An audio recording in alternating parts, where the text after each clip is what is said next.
Di video kali ini, kita kembali belajar di kelas 4, latihan soal penilaian harian dan penilaian akhir semester 1, tema 5, muatan pelajaran, ilmu pengetahuan alam.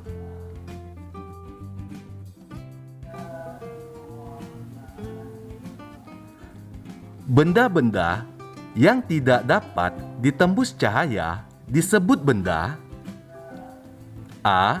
Bening, B. Gelap, C. Transparan, D. Padat. Jawaban yang benar adalah D.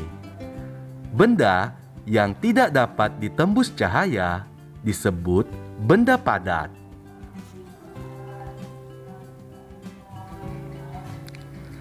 Contoh peristiwa yang menunjukkan cahaya dapat diuraikan adalah terjadinya A. Hujan, B. Siang, C. Pelangi, D. Gelap. Jawaban yang benar adalah C.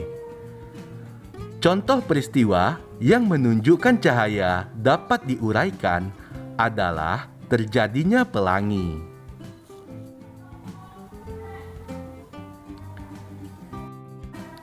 Cermin yang permukaan pemantulannya tidak melengkung disebut cermin: A. Cembung, B. Cekung, C. Ganda, D. Datar. Jawabannya adalah D. Disebut cermin datar.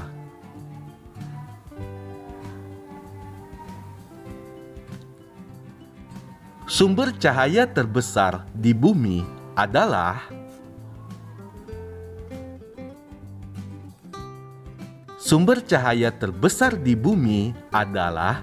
matahari.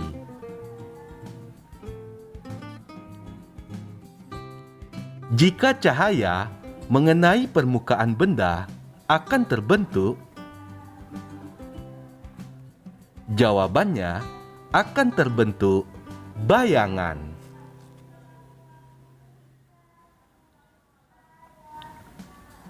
Pada cermin datar, ukuran bayangan titik-titik dengan ukuran benda. Jawabannya, pada cermin datar, ukuran bayangan sama dengan ukuran benda.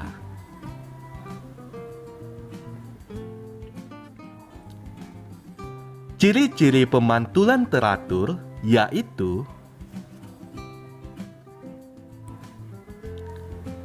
ciri-cirinya adalah bayangan yang dihasilkan beraturan karena cahaya mengenai benda yang memiliki permukaan teratur.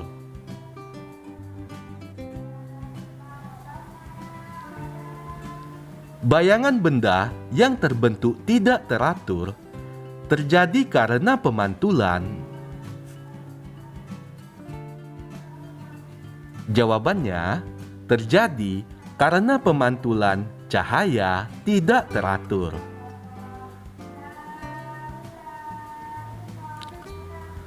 Alat optik yang digunakan untuk melihat benda yang tidak kasat mata adalah: alat optik tersebut adalah mikroskop.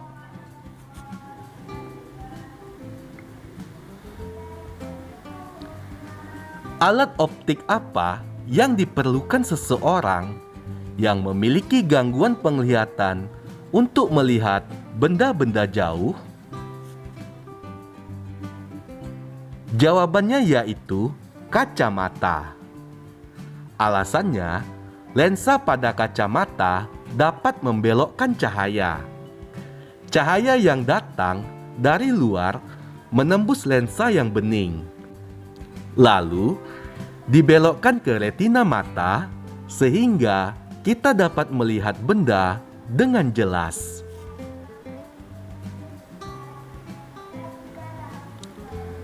Tuliskan prinsip kerja periskop dan manfaatnya bagi manusia.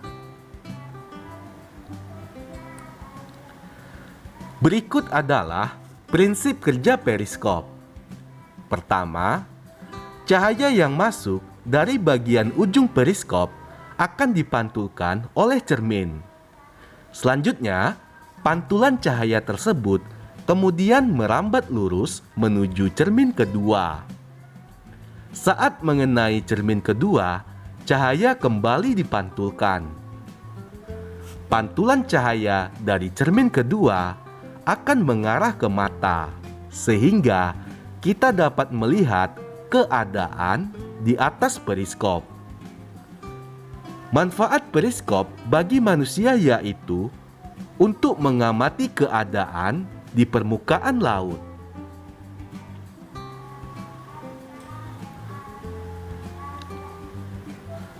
Tuliskan contoh kegiatan yang berhubungan dengan sifat cahaya dapat dipantulkan, dapat dibiaskan, dapat merambat lurus, dan dapat menembus benda bening.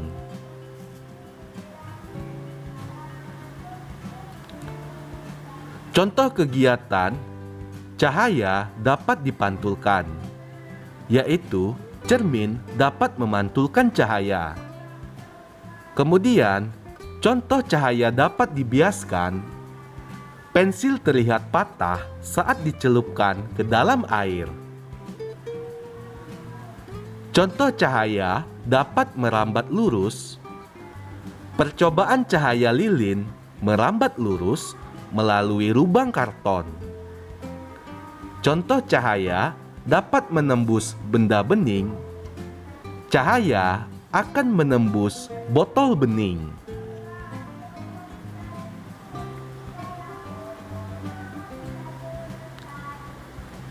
Tuliskan jenis bayangan yang dihasilkan oleh cermin datar, cekung, dan cembung.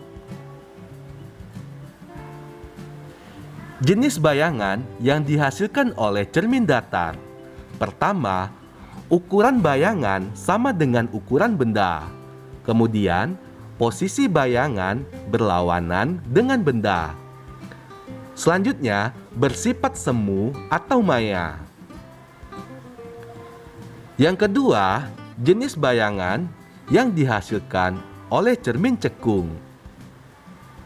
Cermin cekung di sini benda berada dekat dengan cermin cekung. Yang pertama, ukuran bayangan lebih besar. Yang kedua, posisi bayangan tegak.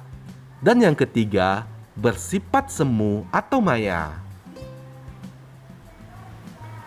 Selanjutnya, jenis bayangan yang dihasilkan oleh cermin cekung apabila benda berada jauh dengan cermin cekung.